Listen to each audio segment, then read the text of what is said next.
Ciao a tutti e benvenuti in Appuntamento in Giardino. Siamo veramente in autunno, autunno inoltrato, e stamattina in giardino c'è una nebbia particolarmente fitta. Adesso pian piano si sta un pochettino diradando, però è veramente un'atmosfera che io reputo sempre molto ma molto affascinante, quella dell'autunno, dei boschi circondati da questa nebbiolina che creano un po' un'atmosfera, come dire, di mistero. Oggi mi trovo qui in giardino perché volevo fare gli ultimi impianti dell'anno per quello che riguarda le piante qui in giardino, perché ho ancora acquistato due rose, Sally Holmes, che sono delle rose. Adesso non posso farvele vedere fiorite perché le ho acquistate, sono arrivate ieri, è stato un acquisto online di questa rosa. Ne ho un'altra un po' più piccola che volevo piantare qui in questo lato del mio giardino, in questo angolo del mio giardino, dove c'è sempre una rete un po' più bassa elettrosaldata che usiamo come recinzione vicino la ex stalla delle caprette della pecora. Volevo coprire anche qui questa recinzione elettrosaldata con una rosa che ha uno sviluppo che nei climi caldi può arrivare anche fino a 3-4 metri. Nei climi un po' più freddi come quelli in cui abito io, questa rosa può raggiungere un'altezza, diciamo, di 2 metri. Però anche qui, come per la rosa Banksia, non voglio farla crescere in altezza, una rosa che crescerà in verticale, a parte magari qualche ramo, perché voglio collegare ancora dei fili qui per dare più superficie alla rosa per potersi un po' arrampicare, ma più che altro farò la stessa cosa che ho spiegato nel video della rosa Banksia, ovvero quella di piantarla in questo punto e poi flettere un pochettino i suoi rami leggermente in orizzontale in modo da fargli percorrere questa recinzione. Questo è un posto molto assolato e quindi la rosa, che vuole tanto sole durante il giorno, crescerà bene.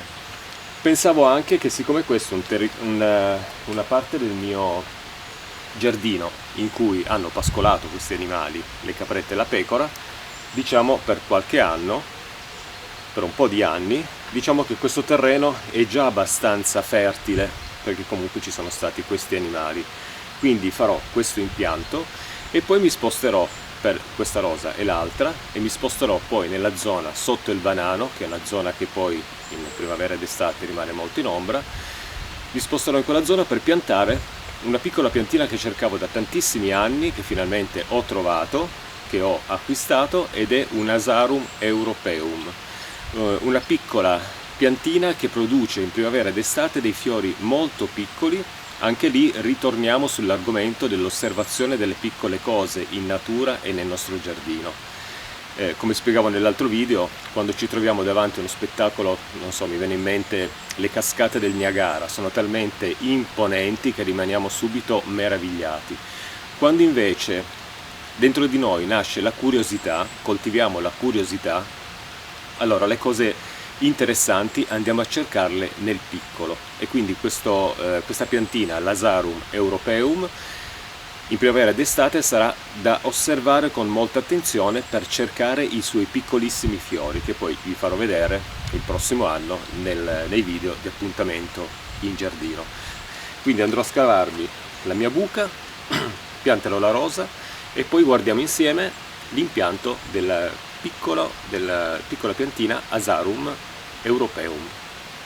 Ho scavato la mia buca pronta per poter piantare la mia rosa Sally Holmes. Queste sono delle rose veramente molto belle perché hanno dei fiori bianchi sfumati un po' di questo colore un po' carne, ed è una pianta che rifiorisce poi durante le stagioni, quindi sarà una pianta in fiore dalla primavera fino alla fine dell'estate e magari qualcosina ancora dopo. Quindi una rosa rifiorente che può essere coltivata anche a cespuglio, tenendola un pochettino più contenuta, oppure facendola poi pian piano arrampicare.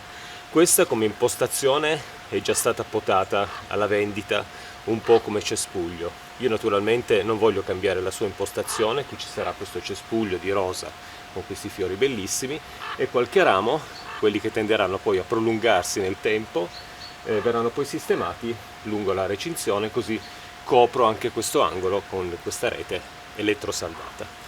Vado a sistemare la mia rosa, diciamo diventa un grosso cespuglio di fiori. Spero di riuscire poi a farla arrampicare, comunque in qualche modo nasconderà un pochettino alla vista questa rete, e le rose si prestano anche a questo scopo. Batto leggermente nel vaso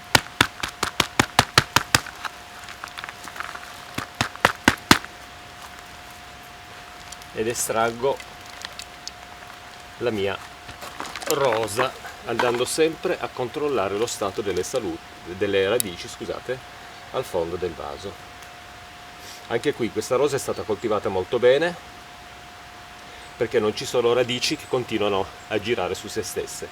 Questo accade quando le rose per tanto tempo, durante la vendita, magari non sono vendute subito, rimangono nello stesso vaso per un bel po' magari per qualche anno, e quindi le radici non ce la fanno più, e questo può portare poi un problema nell'impianto in terra, perché bisogna liberare le radici. In questo caso la pianta è stata coltivata in maniera perfetta. Quindi, senza disturbare molto le radici, faccio soltanto un po' di movimento per spaccare un pochettino il pane di terra. La pianta è in riposo, quindi non patisce questo, per liberare un pochettino le radici. All'interno vado a sistemare sempre della perlite, perché io avendo un terreno argilloso può compattarsi troppo. In questo modo le radici si trovano in un ambiente un po' più drenato, l'acqua circola meglio all'interno, il terreno ha un po' più di ossigeno, perché questo terreno è veramente molto argilloso, a volte anche limoso. In questo modo posso poi andare a sistemare anche qui, come per la rosa Banksia, la mia nuova rosa. Bene, guardo prima dell'impianto la direzione dei rami che vanno in quella direzione dove voglio che la rosa vada, quindi la sistemo proprio così com'è. Vado un po' giù e la tengo un po' più bassa, perché voglio arrivare con la terra a coprire anche leggermente il colletto. Qui è ancora alta, perché se vado con la terra fin qui il colletto mi rimane sopra la terra, quindi devo scavare ancora un po'. Ho aggiunto della troppa terra.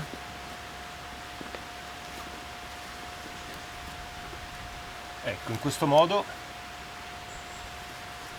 quando andrò a ricoprire la buca, il colletto della pianta rimarrà leggermente al di sotto della terra. Questo perché? Anche perché ci avviciniamo ad un periodo particolarmente freddo, tra un po' di giorni dovrebbe anche nevicare, è prevista un po' di neve, e quindi in questo modo la pianta si trova un po' più protetta. Quindi adesso vado a inclinare leggermente la mia rosa, anche se cespugliosa, la inclino leggermente perché voglio che vada in quella direzione lì. Qui ci sono i due rami portanti, uno che si svilupperà da questa parte e l'altro da quella, e vado pian piano a riempire con il terreno la mia rosa. Aggiungo sempre qualche manciata di perlite che mescolerò poi nella buca per non lasciare zone poi di secco.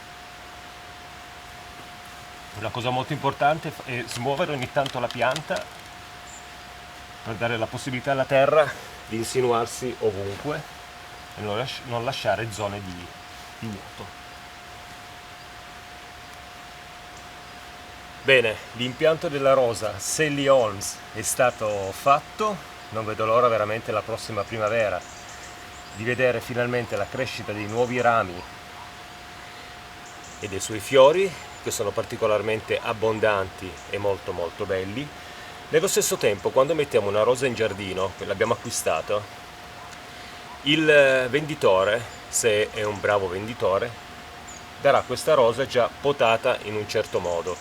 Allora, per imparare un pochettino la potatura delle rose, noi che cosa possiamo fare? Possiamo provare ad osservare le piante che noi acquistiamo, perché i venditori sono capaci di fare questo, perché devono vendere delle piante sane e preparate già per il prossimo anno. E quindi in questo caso io posso vedere che, a parte un ramo che si incrocia, la potatura è stata fatta abbastanza bene. non in maniera perfettissima, perché qui ad esempio alcuni tagli, adesso mi avvicino con la telecamera e vi faccio vedere. Ecco, potete vedere che la rosa è già stata potata per la vendita. Alcune cose che io posso notare sono che qui ad esempio il taglio non è stato fatto sopra il rametto, ma è stato lasciato 1,5 cm, quasi 2 cm, e quindi questo non va bene, andrebbe tagliato un pochettino più basso. È sempre inclinato rispetto il rametto o la gemma presente sul ramo. Vedo che ci sono anche due rami che si incrociano, quindi poi in primavera magari andrò a eliminare uno dei due per dare la possibilità sempre al cespuglio della rosa di essere arieggiato all'interno. Infatti questo poi si riempie di foglie e crea poco arieggiamento all'interno della pianta. Stessa cosa anche per questo rametto che andrò poi a eliminare. Questo lo lascio correre. Per il resto tutti gli altri rametti mi sembrano abbastanza a posto. Anche qui c'è una gemma, quindi è potato bene. Gli altri sono abbastanza, diciamo, sono stati potati bene. Anche questo ad esempio va verso l'interno, quindi questo qui probabilmente sarà da eliminare per dare la possibilità alla pianta di espandersi sempre verso l'esterno e mai verso l'interno, perché le rose cespugliose e anche rampicanti devono sempre avere un arieggiamento interno e poca vegetazione, perché altrimenti c'è il pericolo di muffe ed altro. La rosa Sally Holmes è una rosa molto resistente alle malattie e quindi dovrebbe essere molto robusta e sopporta quindi anche qualche piccolo errore di coltivazione. Questo è l'esemplare più piccolo della rosa Sally Holmes. Ho fatto 2 ordini online, mi è arrivata una pianta un po' più piccola, l'ho scelta io un po' più piccola da un altro vivaio, perché quello dove ho acquistato questa pianta, che è un po' più grande, le vendeva tutte così ad un certo prezzo. Un altro vivaio invece le aveva un pochettino più piccole con un prezzo un po' più contenuto, e quindi questa è un pochettino più piccola come dimensione e quindi il prezzo era un po' più basso, diciamo.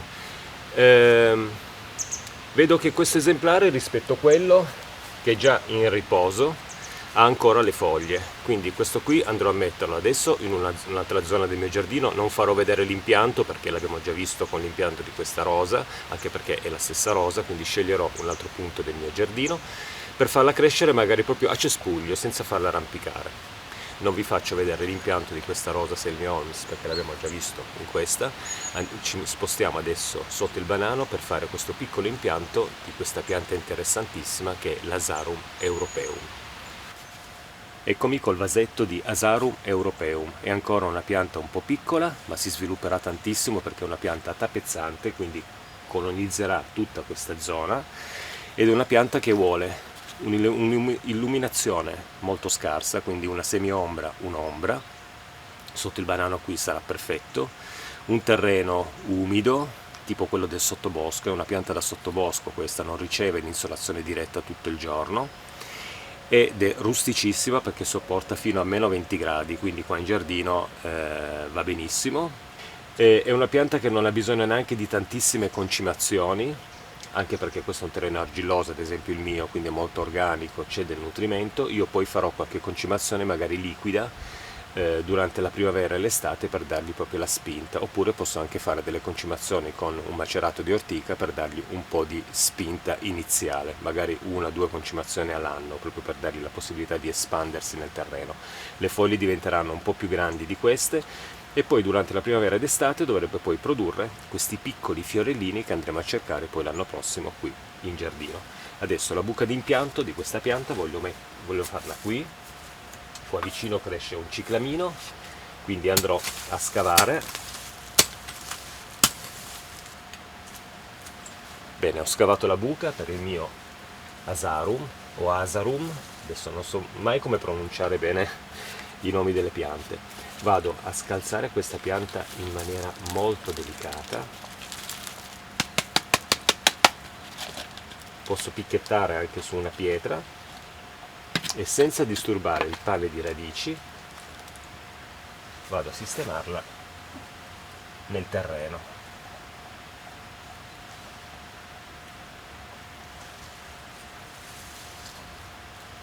Qua c'è una peonia, piccola peonia che ho piantato qui, che metterà sempre un po' in ombra l'Asarum. Non vuole un'ombra particolarmente fitta, proprio veramente il buio, perché non crescerebbe bene, però qui al mattino un pochettino di sole lo prende, proprio l'alba, il sole dell'alba riesce a prenderlo, la luce dell'alba riesce a prenderlo, poi in ombra e poi nel tardo pomeriggio un altro pochettino di sole, e quindi questo dovrebbe garantire un buon sviluppo all'Asarum europeum. Bene, abbiamo visto in questo video l'impianto di Asarum europeum e l'impianto della rosa Sally Holmes.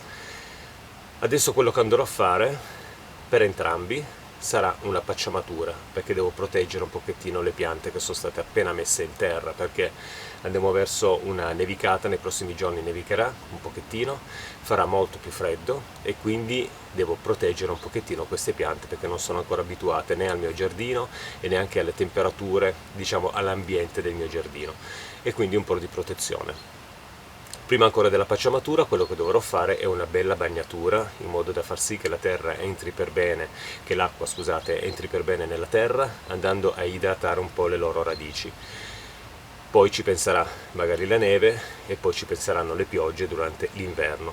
Se c'è un periodo particolarmente secco andiamo a bagnare noi le piante, perché bisogna seguirle dopo l'impianto, non possiamo lasciarle a se stesse, anche le piante più resistenti, perché come dicevo devono abituarsi un po' a questo nuovo ambiente, al nuovo terreno e anche alle temperature dell'ambiente in cui viviamo. Io con questo vi saluto e ci vediamo ad un prossimo appuntamento in giardino. Ciao a tutti e grazie per essere stati con me. Ciao ciao!